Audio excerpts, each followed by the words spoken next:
На территории Республики Саха-Якутия продолжается работа по тушению природных пожаров. Проводится комплекс профилактических мероприятий по предупреждению возникновения лесных пожаров.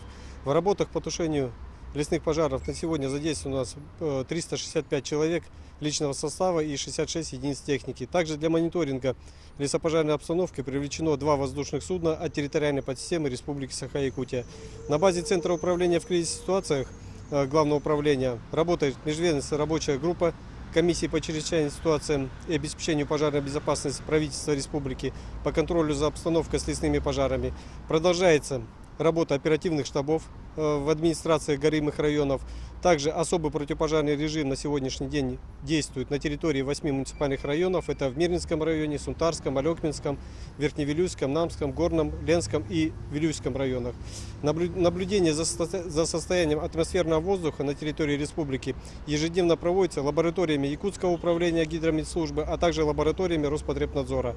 Согласно данных Управление Роспотребнадзора по территории республики в настоящее время на территории республики превышение предельно допустимых концентраций воздуха вредных веществ не зафиксировано. Лесопожарная обстановка находится на постоянном и ежедневном контроле правительства Республики Саха-Якутия и Главного управления МЧС России по Республике Саха-Якутия.